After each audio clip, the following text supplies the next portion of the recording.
നമസ്കാരം. ആകാശഗംഗ എന്ന നമ്മുടെ യൂട്യൂബ് ചാനലിലേക്ക് എല്ലാവർക്കും സ്വാഗതം.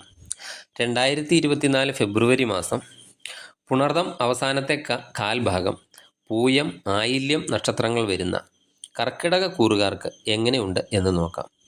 ഞാൻ ഇവിടെ പറയുന്നത് ഫെബ്രുവരി മാസം ഗ്രഹങ്ങൾ ചാരവശാൽ കർക്കിടക കൂറുകാരുടെ വിവിധ ഭാവങ്ങളിൽ നിൽക്കുമ്പോഴുള്ള ചാരഫലമാണ്.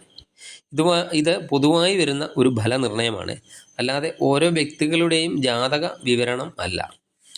ഓരോ വ്യക്തികൾക്കും ഗ്രഹനില അനുസരിച്ചുള്ള ഭാവാധിപൻ്റെ ദശാകാലം അനുസരിച്ചാണ് ജീവിതത്തിൽ അനുഭവങ്ങൾ വന്നു ചേരുക. അതിനാൽ ജാതകം പരിശോധിച്ച് ദോഷസ്ഥാനത്ത് നിൽക്കുന്ന ഗ്രഹത്തിൻ്റെ ദശാകാലമാണ് നിങ്ങൾക്ക് ഇപ്പോൾ നടക്കുന്നതെങ്കിൽ ആ ഗ്രഹത്തിന് വേണ്ട ദോഷപരിഹാരം ചെയ്യുന്നത് നല്ലതാണ്. മാസഫലത്തിൽ ദോഷവും ദശാകാലം നല്ലതുമാണെങ്കിൽ സമ്മിശ്ര ഫലമായിരിക്കും ജീവിതത്തിൽ അനുഭവപ്പെടുക. കർക്കിടക കൂറുകാർക്ക് തൊഴിൽപരമായി നോക്കിയാൽ തിരക്കുകൾ വളരെയധികം ഉണ്ടാകുന്ന സമയമാണ് ഫെബ്രുവരി മാസം. ഏറ്റെടുക്കുന്ന ദൗത്യങ്ങൾ പൂർണ്ണതയിൽ എത്തിക്കാൻ നിങ്ങൾക്ക് അല്പം പ്രയാസം നേരിടേണ്ടതായി വരുന്നതാണ്. അതുപോലെ പ്രവർത്തന മേഖലയിലൊക്കെ കാലോചിതമായ മാറ്റങ്ങൾ വരുത്തുവാൻ നിങ്ങൾക്ക് സാധിക്കുന്നതാണ്. കർമ്മമേഖലയിലെ പ്രവർത്തനമനുസരിച്ച് സ്ഥാനചലനത്തിനും സാധ്യത കാണുന്നുണ്ട്. അത് സ്ഥലം മാറ്റമാകാം, സ്ഥാനമാറ്റവും ആകാം. അതുപോലെ തൊഴിൽ സംബന്ധമായി ധാരാളം യാത്രകളും നിങ്ങൾക്ക് ചെയ്യേണ്ടി വരുന്നതാണ്. പുതിയ തൊഴിൽ അന്വേഷിക്കുന്നവർ അല്പം കൂടുതൽ കഷ്ടപ്പെടേണ്ടതായി വരുന്നതാണ് തൊഴിൽ ലഭിക്കുന്നതിന് വേണ്ടി. വിദേശത്ത് തൊഴിൽ തേടുന്നവർക്ക് തൊഴിൽ സാധ്യത കാണുന്നുണ്ട്. ബിസിനസ് ചെയ്യുന്നവർ മാസത്തിൻ്റെ ആദ്യ ഭാഗങ്ങളിൽ അല്പം മോശ സമയമാണെങ്കിലും മാസാവസാനത്തോടുകൂടി വ്യവഹാര വിജയമൊക്കെ പ്രതീക്ഷിക്കാവുന്നതാണ്. ധനപരമായി നോക്കുകയാണെങ്കിൽ സാമ്പത്തിക ഇടപാടുകളിലൊക്കെ പിഴവുകൾ വരാതെ നോക്കണം. പൂർവിക സ്വത്തുക്കളൊക്കെ കൈവശം വന്നു ചേരുന്ന സമയമാണ്. നേരത്തെ ഉണ്ടായിരുന്ന കടങ്ങളൊക്കെ കുറേയൊക്കെ കൊടുത്തു തീർക്കാൻ സാധിക്കുന്നതാണ്. അതുപോലെ ചിലവുകളൊക്കെ നല്ലതുപോലെ നിയന്ത്രിക്കേണ്ട സമയം കൂടിയാണ്. ഗ്രഹനിർമ്മാണ പ്രവർത്തനങ്ങളൊക്കെ ആരംഭിക്കാൻ പറ്റിയ സമയമാണ്. അതുപോലെ വാഹനയോഗവും നിങ്ങൾക്ക് കാണുന്നുണ്ട്. വിദ്യാർത്ഥികൾ പഠനകാര്യത്തിലൊക്കെ ശ്രദ്ധ ചെലുത്തേണ്ട സമയമാണ്. പഠനത്തിൽ നിന്ന് ശ്രദ്ധ മാറിപ്പോകാൻ സാധ്യതയുള്ളതിനാൽ മാസത്തിൻ്റെ പകുതിക്ക് ശേഷം കൂടുതൽ വിദ്യാർത്ഥികൾ ശ്രദ്ധിക്കണം. അതുപോലെ മത്സര പരീക്ഷകളൊക്കെ ഉള്ളവരാണെങ്കിൽ മത്സര പരീക്ഷകളൊക്കെ വളരെ ശ്രദ്ധയോടുകൂടി ചെയ്യേണ്ടതാണ്. അതുപോലെ വിദേശ പഠനത്തിനൊക്കെ ശ്രമിക്കുന്നവർക്ക് വിദേശ പഠനമൊക്കെ നടന്നു കിട്ടുന്നതാണ്.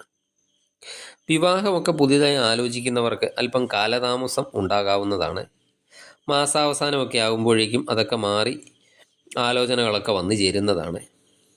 അതുപോലെ പൊതുരംഗത്തൊക്കെ പ്രവർത്തിക്കുന്നവരാണെങ്കിൽ അല്പം പിന്നോട്ട് വലിഞ്ഞ് പൊതുരംഗത്തെ പ്രവർത്തനങ്ങളിൽ നിന്ന് അല്പം പിന്നോട്ട് വലിഞ്ഞു നിൽക്കുന്നത് ഫെബ്രുവരി മാസം നല്ലതാണ്. നിങ്ങളെ സമൂഹം ഒറ്റപ്പെടുത്തുന്നു എന്ന തോന്നൽ നിങ്ങൾക്ക് ഉണ്ടായേക്കാവുന്നതാണ്. അതുപോലെ എന്തെങ്കിലും തരത്തിലുള്ള ആക്ഷേപങ്ങളെ, അപവാദങ്ങളെ ഒക്കെ കേൾക്കാനിടയുണ്ട്. നിങ്ങളുടെ കടുംപിടുത്തം കൊണ്ട് നിങ്ങൾ സ്വയമായി ദോഷങ്ങളൊക്കെ വിളിച്ചു വരുത്തുന്ന സമയം കൂടിയാണ്. അതുപോലെ ഏറ്റവും അടുത്ത സുഹൃത്തുക്കളുമായിട്ടൊക്കെ അകലേണ്ട സാഹചര്യവും കാണുന്നുണ്ട്. അതൊക്കെ അല്പം ശ്രദ്ധിക്കേണ്ടതാണ്. സ്വന്തം ജനങ്ങളോട് വിരോധമൊക്കെ ഉണ്ടാകാം. അതുപോലെ സംസാരമൊക്കെ അല്പം ശ്രദ്ധിക്കണം, അല്ലെങ്കിൽ ദാമ്പത്തിക കലഹത്തിനൊക്കെ സാധ്യത കാണുന്നുണ്ട്. അതുപോലെ സ്ത്രീകളുമായി ഇടപെടുമ്പോഴും വളരെയധികം ശ്രദ്ധിക്കേണ്ടതാണ്. അധ്വാനഭാരമൊക്കെ കൂടുന്നത് കൊണ്ട് ആരോഗ്യവും നല്ലതുപോലെ ശ്രദ്ധിക്കേണ്ടതാണ്. ആവശ്യമായ വിശ്രമമൊക്കെ എടുത്തു വേണം ജോലി ചെയ്യാൻ. അതുപോലെ വാഹന ഉപയോഗമൊക്കെ പരമാവധി കുറയ്ക്കുന്നത് നല്ലതാണ്. യാത്രകളിലൊക്കെ വളരെയധികം ശ്രദ്ധിക്കണം. അഗ്നി, ആയുധം എന്നിവ കൈകാര്യം ചെയ്യുന്നവർ അതൊക്കെ കൂടുതൽ ശ്രദ്ധ കൊടുക്കണം. ഈ മേഖലയിലൊക്കെ ജോലി ചെയ്യുന്നവരും ശ്രദ്ധിക്കേണ്ടതാണ്. അതുപോലെ സ്വന്തം മാതാവിൻ്റെ ആരോഗ്യ കാര്യത്തിലും അല്പം ശ്രദ്ധിക്കേണ്ട സമയം കൂടിയാണ്. ദൈവാധീനത്തിനായി നവഗ്രഹങ്ങൾ പ്രതിഷ്ഠിച്ച ക്ഷേത്രത്തിൽ പോയി ദർശനം നടത്തി നവഗ്രഹ പൂജ ചെയ്യണം. അതുപോലെ മഹാവിഷ്ണു ക്ഷേത്ര ദർശനം നടത്തി കഴിയുന്ന വഴിപാടുകൾ നൽകി പ്രാർത്ഥിക്കുക. നിങ്ങൾക്ക് എല്ലാം കൊണ്ടും നല്ലൊരു മാസമായി തീരട്ടെ ഫെബ്രുവരി മാസം. നന്ദി, നമസ്കാരം.